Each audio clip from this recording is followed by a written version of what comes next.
At two plastic models of the human torso. One of them is showing almost all of the viscera of the human body. The other one, the viscera are all removed. We're going to use these two models to learn about the circulatory system and a little bit maybe about the lymphatic system. And so we're going to start with the heart. And when we look at the heart, the first thing we're going to learn is that there are four chambers in the heart. The two top chambers are the atria. So this is the left atrium, and that is the right atrium. The atria, they receive blood. And then the lower part of the heart in here are the ventricles.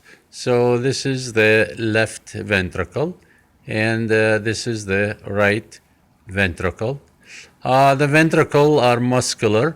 They have lots of muscles in the wall, and they use the muscles in the wall to pump the blood out of the heart.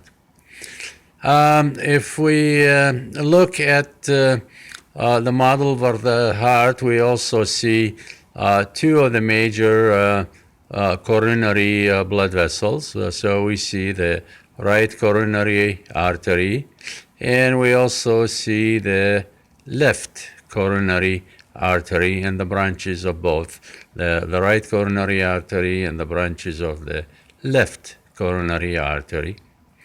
In this particular model, we can remove the top portion of the heart and look at the interior of the heart.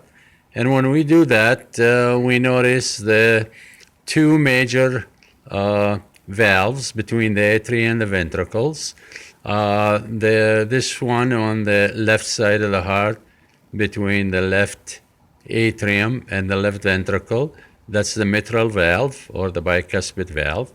And the other one on the right side of the heart between the right atrium and between the right ventricle, that is the tricuspid valve. We also notice that the valves, they have these extensions that we call chordae tendineae. And the chordae tendineae, if we follow them, they attach to the interior of the heart. In these areas we call the papillary muscle. So this is actually one example of a papillary muscle where the chordae tendineae are attached. We also notice one example of the semilunar valves. This particular one is the one in the pulmonary trunk. So this is the pulmonary semilunar valve. Some of the blood vessels we see attached to the heart are the arteries, and this is one of the arteries that we call the pulmonary trunk. And the pulmonary trunk is shown in blue, although it's an artery, because it carries deoxygenated blood and it carries the blood to the lungs. And the other major blood vessel that we notice attached to the heart is the aorta. So we see the ascending aorta. We also see the aortic arch. And when we look at the aortic arch, we see three branches. The first branch in here is the brachiocephalic artery.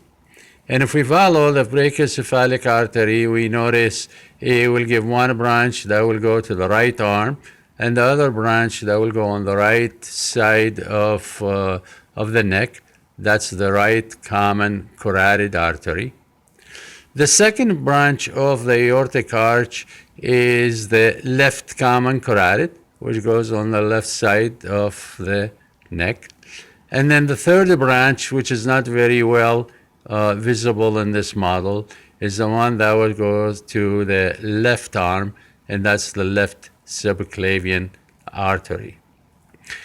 In this view, we also notice the jugular veins shown in blue, one on the left side of the neck, the other one on the right side of the neck. We also notice the left subclavian vein coming from the left arm. We also notice the right subclavian vein coming from the right arm. When the jugular and the subclavians, they connect, they form the brachiocephalic vein. So there are two brachiocephalic veins. And when the two brachiocephalic veins connect, they form the superior vena cava. So this is the superior vena cava that will take the deoxygenated blood to the right atrium. In this view, we also notice the pulmonary veins, and notice the pulmonary veins are shown in red because the pulmonary veins, they carry oxygenated blood, and they take the oxygenated blood to the left atrium. If we take a look at the other torso with the viscera being removed, so we don't see the heart, but we do see the aortic arch. We do see the three branches in the aortic arch. And then the descending portion of the aorta goes posterior to the esophagus and the trachea, and it will pass through the diaphragm. This is the diaphragm muscle that separate the chest from the abdomen. And this is the descending aorta. And in the abdominal area, the descending aorta will be also called the abdominal aorta. So the first branch in here, that is the celiac trunk. And the celiac trunk will give branches that will go to the spleen. So this is the splenic artery here. And will also give a branch that will go to the stomach, which is the gastric artery, and one that will go to the liver, which is the hepatic artery, but you don't see them on this model.